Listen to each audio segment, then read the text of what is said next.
Imagine a microscopic-sized ladder contained in the part of our brain that will label our subconscious. The ladder of inference, which was first proposed by Harvard professor Chris Argyris, is the basis of this model. Every time we interact with someone, that experience enters the ladder at the bottom. That same experience zips up the ladder in the blink of an eye, exiting at the top. This process happens thousands of times a day without us knowing it. Let's focus on what happens on each rung of the ladder. On the first rung, we have the raw data and observations of our experience. This is very similar to what someone watching a video recording of our experience would see.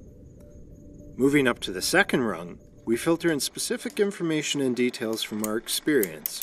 We unknowingly filter based on our preferences, tendencies, and many other aspects that we believe are important. On to the third rung, we assign meaning to the information we have filtered through. This is where we start to interpret what our information is telling us. On the fourth rung, a very crucial thing happens. We develop assumptions based on the meaning we created on the previous rung, and we start to blur the distinction between what is fact and what is story.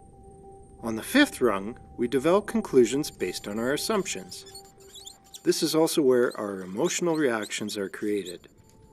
On the sixth rung, we adjust our beliefs about the world around us, including the person or people involved in our experience of the moment. On the seventh and final rung, we take action based on our adjusted beliefs. Still with me? Great! Let's take a real-life example and run it up the ladder to see how this all works.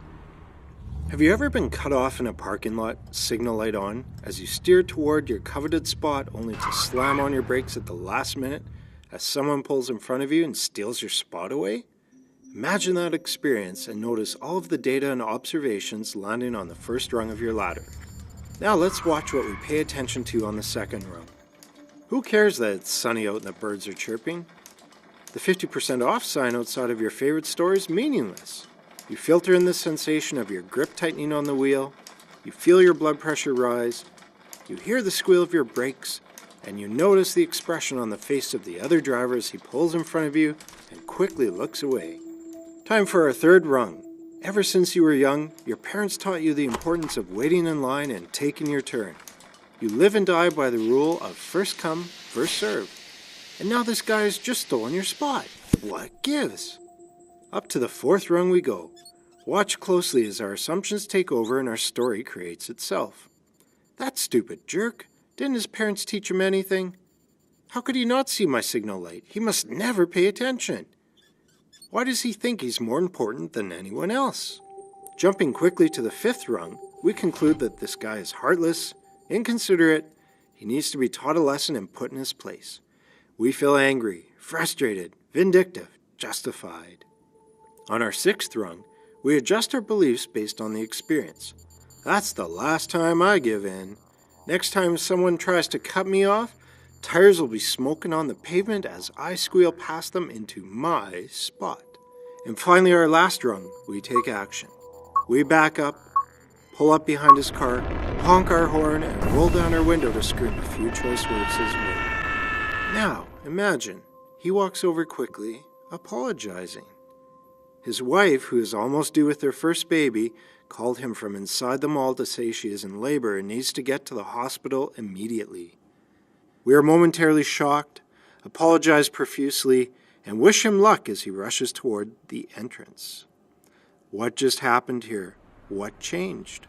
Why is this so significant? In our parking lot example, our beliefs were short-circuited by the ladder of the other individual. My wife is in labor. I need to get there quick.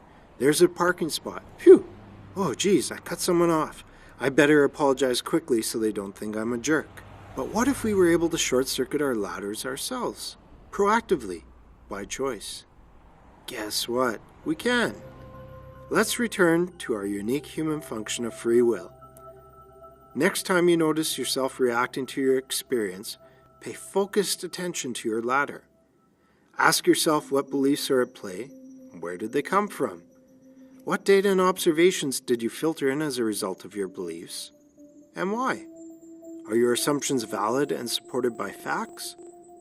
Would a different set of assumptions create different feelings and result in new and better conclusions and actions? We all have our own unique ladder. Be mindful of yours and help others to see theirs.